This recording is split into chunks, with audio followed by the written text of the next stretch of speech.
Breaking news, the president's son pleads guilty to charges of tax evasion and falsifying tax returns. The surprise twist as the trial was set to get underway. I think Hunter Biden's legal team reached the maybe non-controversial conclusion that there's no way he was going to win this case. Could Hunter Biden face time in prison? And what about a pardon from his father? The CBS Evening News starts now.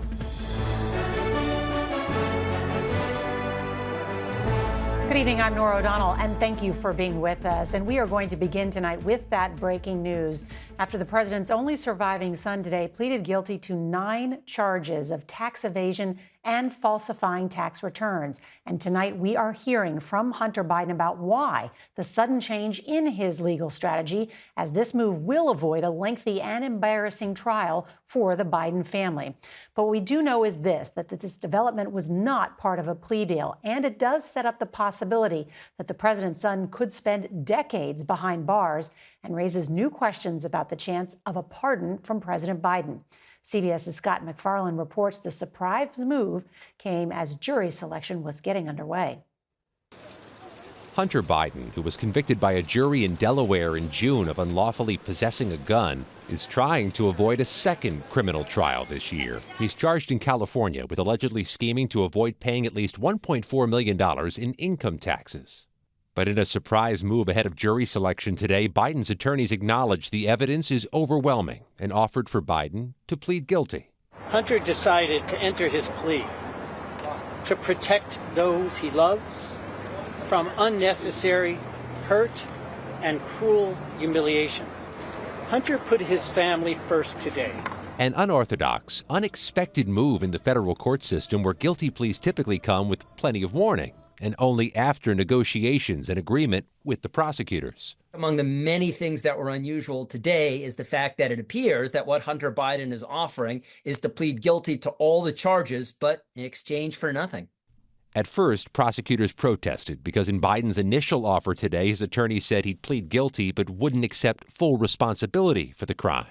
Biden already faces prison time for the gun conviction earlier this year when he sentenced in mid-November, and now faces the prospect of additional time behind bars, even with a finalized guilty plea in the tax case. Earlier this summer, the president said this about the idea of a pardon. I abide by the jury decision. I will do that, and I will not pardon him.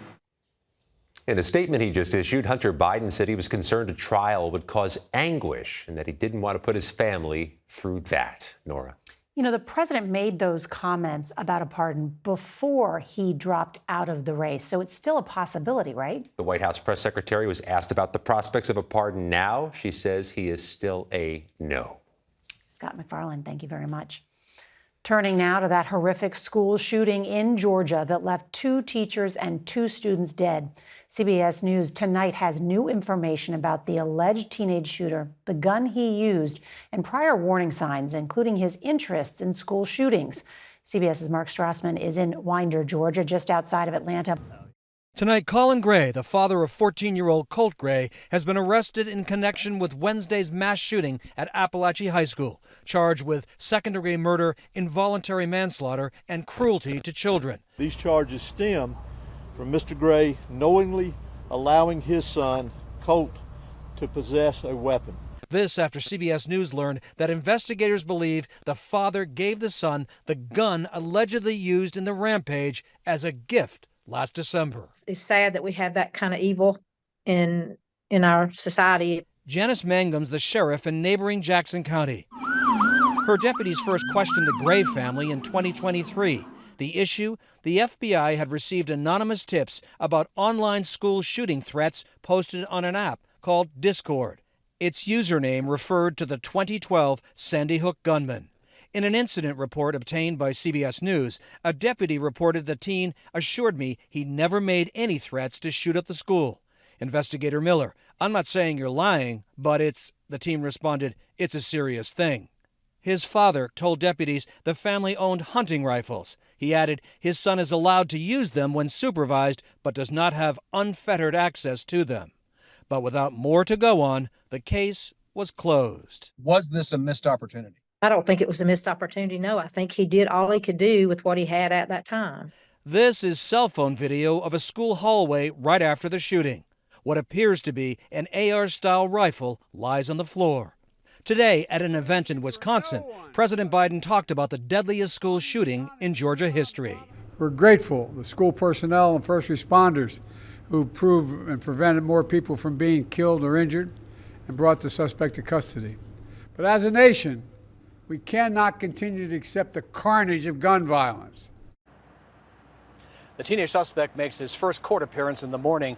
What worries law enforcement in this moment are copycat shooters. And just since the shooting here yesterday, Metro Atlanta Sheriff's offices have arrested at least 2 teenagers for making school threats. Nora? That is alarming. Mark Strassman, thank you very much. And we do want to take a moment tonight to focus on the victims of the shooting, to find out who they were and to tell their story. CBS's Jerika Duncan takes a look. Christian Angula and Mason Schermerhorn were 14 years old, both freshmen at Appalachia High School. Esther Matias is also 14 and a classmate of Christian's. He was a very sweet kid. He did not deserve this. Neither did the coach or everyone else. And, yeah, it was very unfortunate. Christian was the youngest of 4. Amina Verdon is a family friend. I was really close to him because he's my best friend's little brother. Something really unexpected. You don't expect it to happen to you until it does.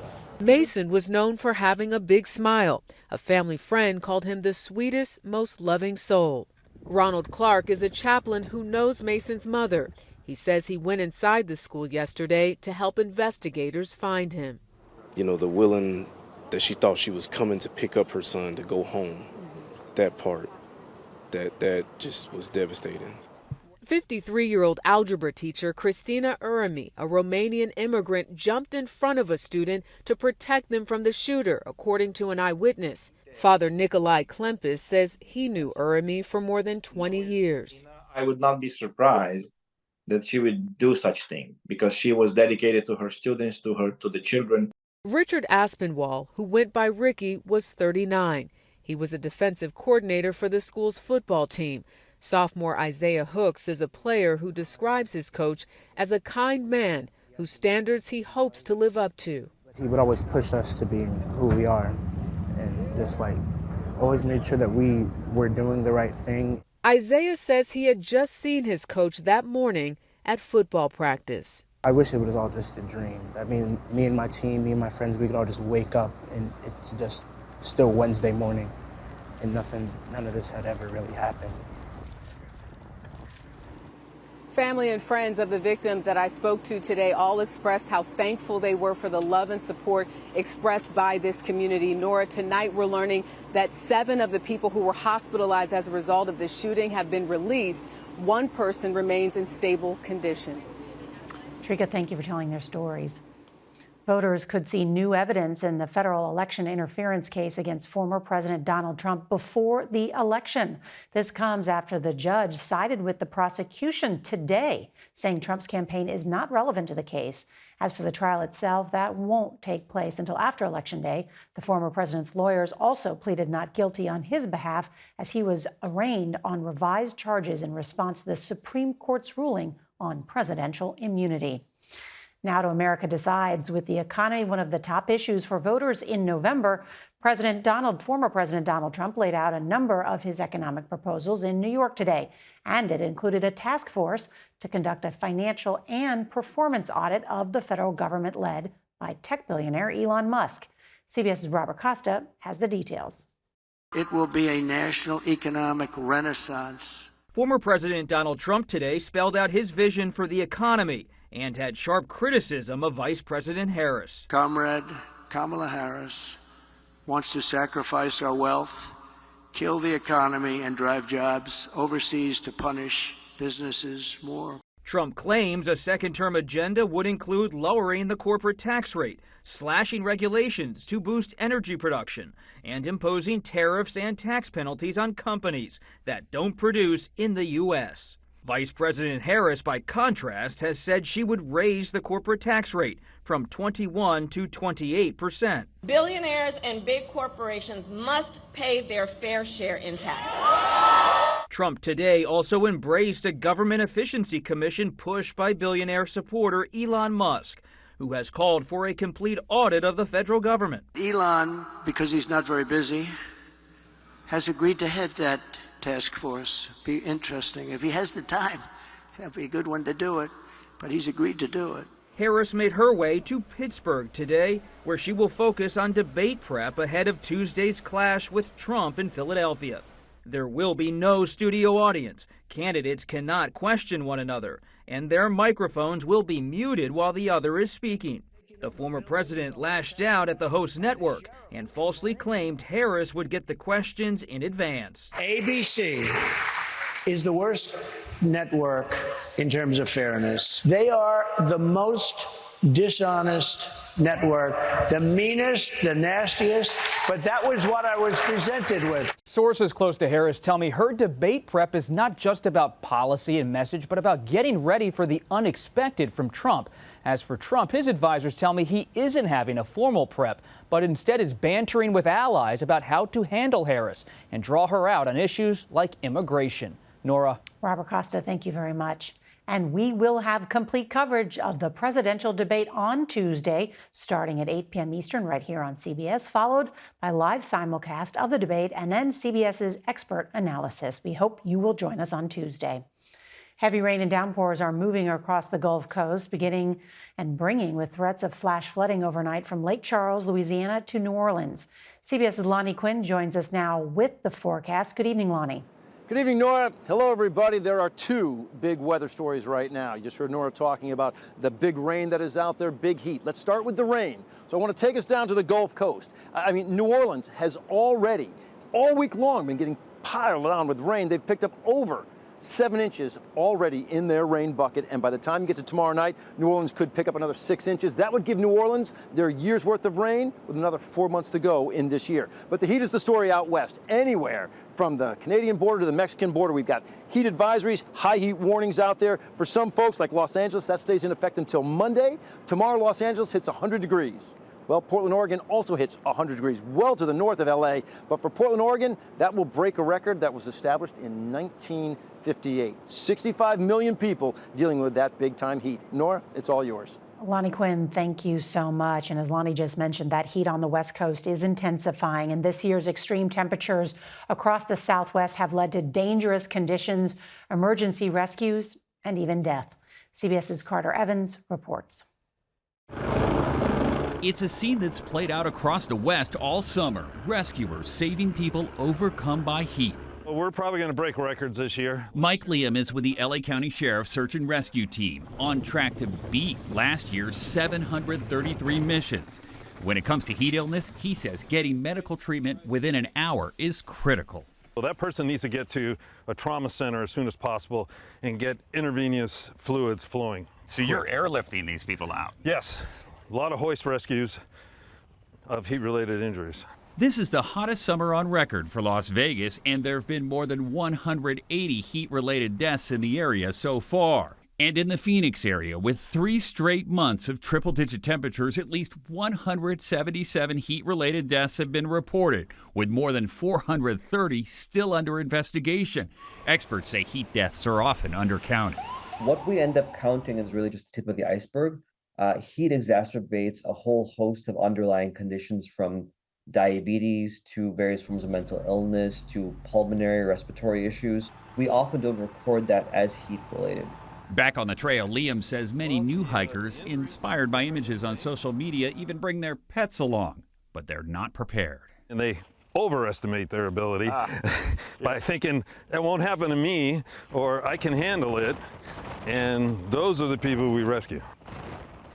Now, when you're heading out on a trail, rescuers say you should always bring your cell phone with you, even if you think there's not going to be a signal, because the latest iPhone models can send an emergency message via satellite. And first responders here in LA County say they've been getting a lot of those calls this year. Nora? I bet that's important information, Carter Evans. Thank you so much. E-cigarettes are losing popularity among America's teenagers. The products young people are using that has health officials worried. That's next.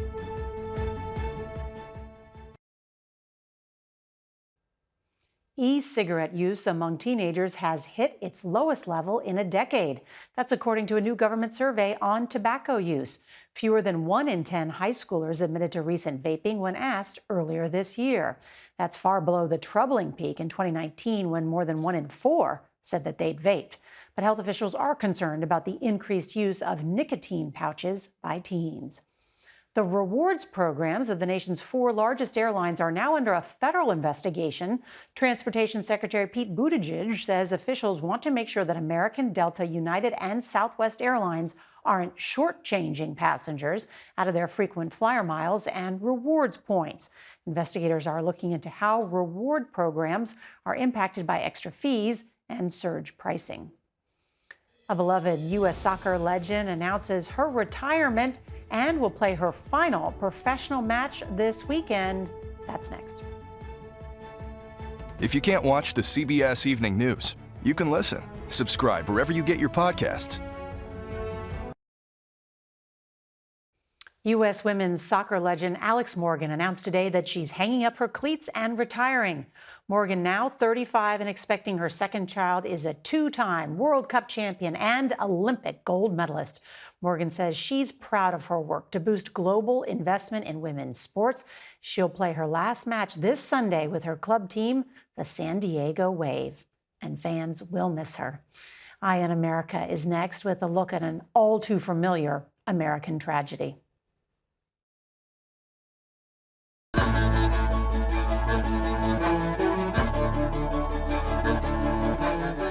We spent the last 2 days confronting a horrifying part of life in America these days, school shootings. Summer recess brought a break from that violence, but as we've all been reminded, that break is over because school shootings seem to be something we are unwilling or unable to change.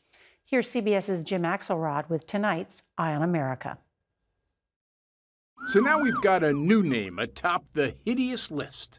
He was a very sweet kid. He did not deserve this. Neither did the coach or everyone else. Winder, Georgia joins Columbine, Newtown, Uvalde, and hundreds of others with traumatized children. You can hear gunshots like just ringing out through the school, and like you're just wondering like which one of those is going to be somebody that you're like best friends with or somebody that you love. And parents who rushed to campus not knowing if they would hug their kids or bury them. I just dropped everything and sprinted to the car. He got a bullet hole from one side of his backpack to the other side. Winder, Georgia. The gunshots were so close to me, like my ears started ringing real bad. A new name that's shorthand for senseless tragedy. Because it's been such a steady drumbeat in the news cycle for so many years, it might be easy to lose sight of the dimensions of the school shooting epidemic. Since Columbine, a quarter century ago, there have been 388 deadly school shootings in the United States, killing at least 526 people. Let that sink in. But as a nation, we cannot continue to accept the carnage of gun violence. We've endured too many of these tragedies in the past few years. Pick your president. Our nation is shocked and saddened by the news of the shootings at Virginia Tech today. Even your decade. It's been a problem with no solution. Perhaps now America would wake up to the dimensions of this challenge, and we could prevent anything like this from happening again. Well, apparently we can't. Angel Garza told us that in the days after he lost his 10-year-old, Amory Joe, in Uvalde. Nothing's gonna change. I mean, this always happens in a small town. Nobody expects anything bad to happen, and then it happens, and everybody wants to make changes to prevent it from happening, and then it dies down a little bit, and then it happens again, and then it's a cycle. Whoever first defined insanity as doing the same thing over and over and expecting a different result wasn't talking about school shootings. But think about it. Insanity. What better word is there to describe where we are? For Eye on America, I'm Jim Axelrod in New York. These are our children and our teachers. Something needs to be done. That's tonight's CBS Evening News. I'm Nora O'Donnell. Good night.